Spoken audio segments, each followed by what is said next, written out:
Young homeless under bridges, offices gone dark, and a trade show without buyers, a street-level portrait of today's slowdown.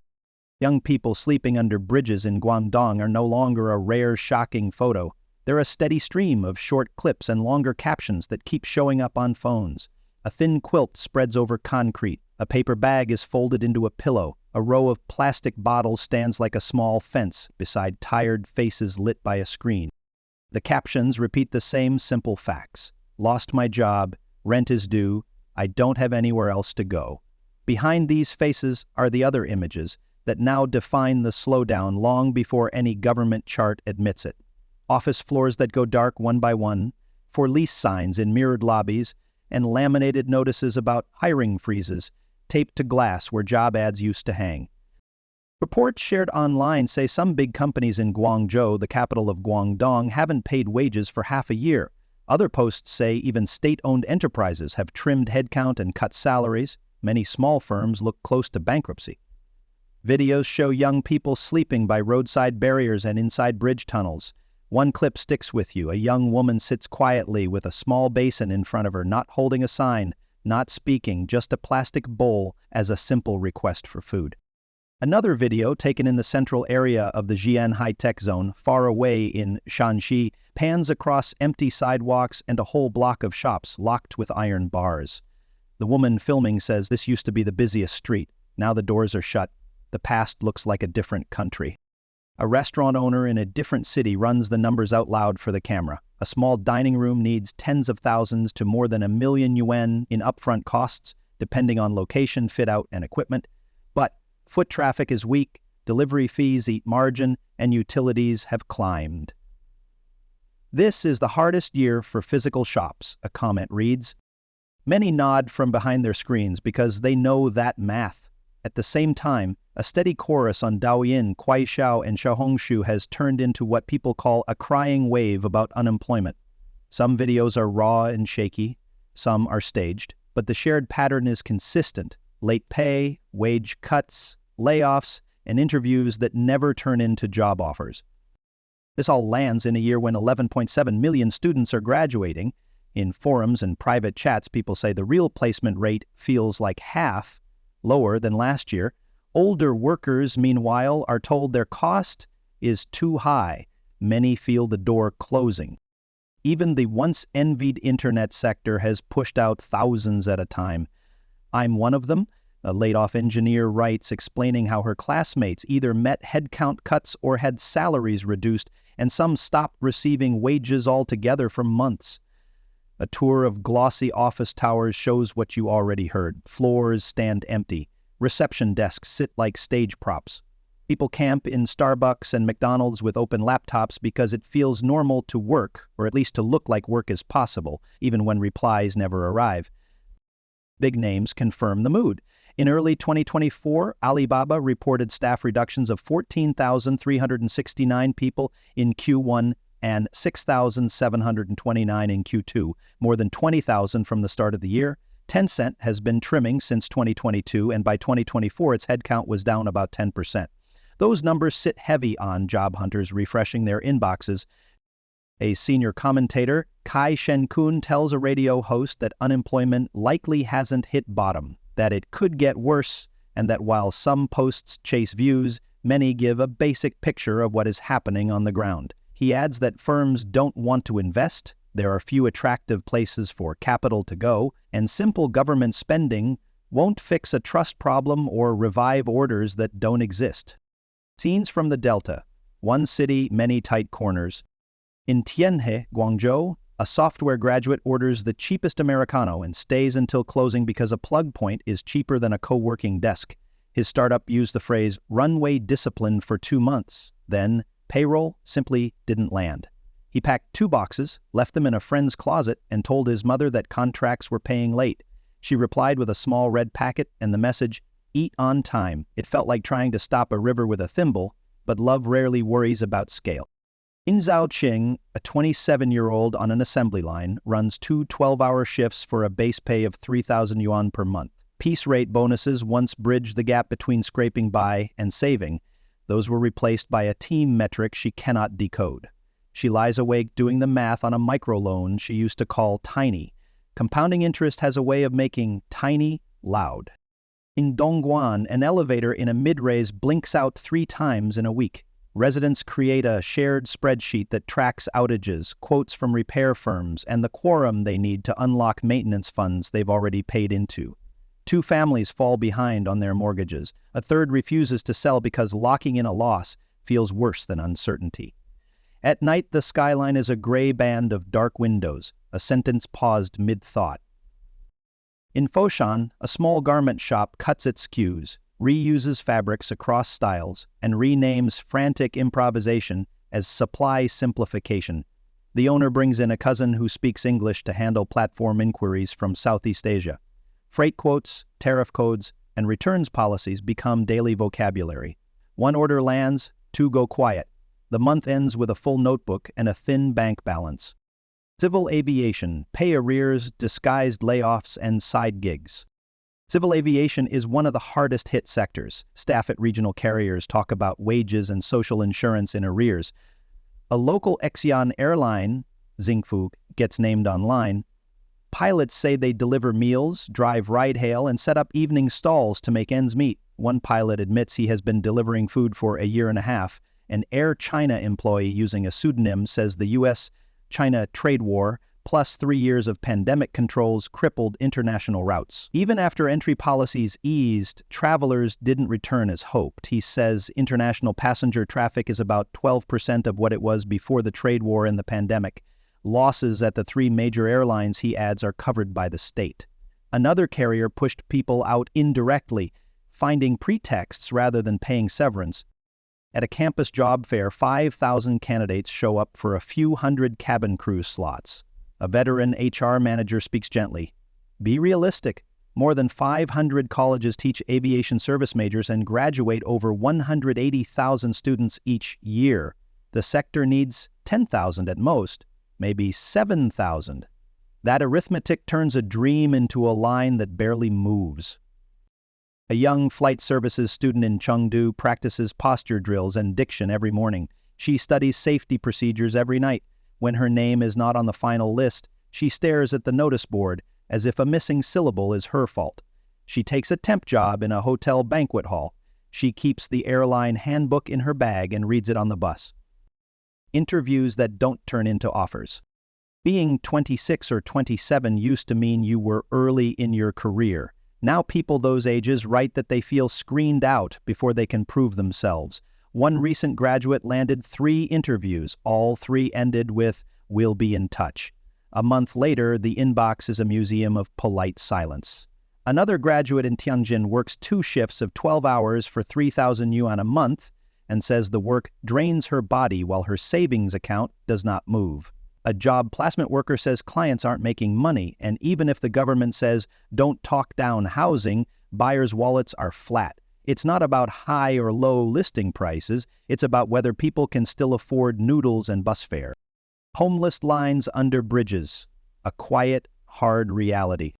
At night in Guangdong, thin blankets roll out under flyovers. A plastic basin gathers a few coins. People sleep in a quiet line because the rent money ran out, because wages didn't arrive, because the last interview was canceled, because a small debt turned into a large one while families back home already sent what they could. In a system where the unseen easily becomes the unfunded, some passers-by film. Not everyone approves of filming hardship, but the videos often serve as the only record that a problem exists. A junior logistics clerk recognizes a woman under the overpass from a company seminar he once attended. The topic was communicating value under uncertainty. He buys rice balls and a hot drink, sets them down without comment, and walks on. Later, he types a message to his parents about market cycles, erases it, and sends a cheerful night market photo instead. In a nearby district, an X-Line cook cobbles together a hyper-local courier network with bicycles, fold-up carts, and a neighborhood chat group. He learns which storefronts let him use a plug, which porters wave him through, which crosswalks shave a minute. The work is heavy, it is steadier than waiting. The Canton Fair crowds without buyers. On April 15, 2025, the 137th Canton Fair opened in Guangzhou. The hall lights were bright, the aisles were full, but the energy felt cautious, like a crowded train where everyone stands without speaking. People called it an export graveyard because the trade war's high tariffs, 145% on one side, 125% on the other, made long-term, high-margin orders scarce. The show still drew over 30,000 companies with 73,000 export booths and 1,600 import booths from 50 countries, and about 170,000 buyers had pre-registered by April 8th, but only 10.5% were from Europe and North America. 72% were from Belt and Road countries, and 14.3% from the Middle East. The gap in high-value buyers showed up in conversations. Samples changed hands, but the big, slow, profitable deals were rare. A Shenzhen firm said European and American clients have almost disappeared over 5 years, and the fair now feels like domestic competitors sizing each other up across narrow aisles. Business card exchanges were down by more than half compared to busier years. Booth fees climbed from thousands to tens of thousands of yuan for standard spaces, and resold booths fetched far more. "We'll sit 5 days to keep our spot," one owner said, because presence today is insurance for tomorrow. It was a line that carried hope and fatigue at once. Facing weaker export demand, many firms turned inward. Online sales, live stream pitches, deep discounts that shave profit to the bone just to move inventory. Others tried to pivot to Southeast Asia or Russia. Those routes offered oxygen but demanded an impossible pair: high quality and low price. Input costs, currency swings, and logistics risk made that equation crack. Zero tariff married to zero profit isn't a strategy, a small appliance maker said. It's an hourglass. How the slowdown shows up at home. Walk inside an ordinary apartment and you see the slowdown not in slogans but in lists stuck to the fridge. Mortgages, tuition, and consumer credit stand in a column. Income stands alone across from them. The compounding curve punishes flat wages. In the interior provinces, a job hunt can require expensive relocation. In big cities, rent eats first. The family question shifts from, can we buy a home? To, how do we keep the one we already have? A landlord in Nanjing tightens a leaky pipe after watching a video, leaves mesh drain covers with a note, "Please use these, they save us both money," and keeps rent flat for 2 teachers and a nurse. Friends tell her to be rational. She says rational includes keeping good neighbors housed. Parents in smaller cities run calculations about their children's majors. A flight attendant program looked like a safe bet 2 years ago. Now the hiring numbers won't justify the tuition. A computer science degree seems safer on paper, but unpaid internships and trial periods that promise exposure don't pay the bus fare. Families begin to ask a different kind of question. What path leads to an actual paycheck within 6 months? Gig work and the bottom of the funnel. When formal hiring slows, the platform economy expands like water finding a crack. Delivery, ride-hail, short-tucked apps, the work arrives quickly and ends quickly. You can start tomorrow, you can be dropped next week. A delivery rider in Shenzhen knows which buildings pay a tip and which guards slow him down. He maps his day by stairwells, elevators, and the quiet skill of deciding which orders to decline. The money is immediate, the risk is too. One broken wrist means a month without income. A live stream seller in Yiwu turns on a ring light every night, calling out product numbers and coupons. Her voice turns hoarse by midnight. She trades margin for reach, hour by hour. Some nights look good on the surface. Many comments, many likes. The morning ledger tells the truth. After platform fees, delivery, returns, and packaging, the win is slim. Disaster season, when water moves faster than warnings. The rainy season turns a fragile economy into a more fragile life. Where reservoirs are full and levees are weak, a night discharge can move faster than an alert. Low-lying neighborhoods catch the first surge, gymnasiums become shelters, cots make long lines, a table covered with power strips becomes a charging island where a volunteer recognizes phone models by sight. People who have lost both job and home speak in a steady way that looks calm and feels like shock. Inside a Hebei school, a teacher tapes a schedule to a wall. Breakfast, reading, quiet hour, drawing. She reads a story about a river that flows backward and a city that floats. And for 20 minutes a gym becomes an elsewhere. When a relief truck backs in, the hush breaks like applause. A community worker keeps a ledger of households, elders, infants, medicines, pets, and uncles with vans, and a second, heavier ledger in her head that tracks rumors that need air and facts that need to be pulled down from too high and too slow. On an outer ring near Beijing, an evacuation jam forms under toll gantries that still issue cards one by one. A family counts IDs, pills, school notebooks, rice, and a cat whose paw pads press punctuation marks against its carrier. The radio's measured tone drifts toward abstraction. Hours later, a drone shot shows a river curling into boulevards like a careful hand. Someone writes in the comments, "Information is a life jacket. You have to put it on before the water rises." After the water drains, forms remain. Insurance adjusters have reasons for every step, site checks, approvals, photos, but on a cot, a family hears only one question: when does cash arrive? The relief pipeline that works in practice has three parts: a quick preliminary judgment, a provisional payment, and a full assessment. Speed matters as much as totals. A slow, correct answer can still be the wrong answer if a child needs a bed tonight. What helps today, what opens tomorrow? Where disaster and job loss overlap, three tools help predictably: direct cash transfers, deferrals on utilities, and targeted rent support. On the flood side, standardized alert channels, especially for night releases, reduce the second-order harm that comes from warnings arriving after water. In compensation, a simple three-step pipeline: preliminary judgment, provisional payout, full assessment, turns an empty promise into a timetable a family can plan around. For tomorrow, youth who slip out of formal work need training that is linked to real hiring and paired with a stipend that pays for food and rent during the course.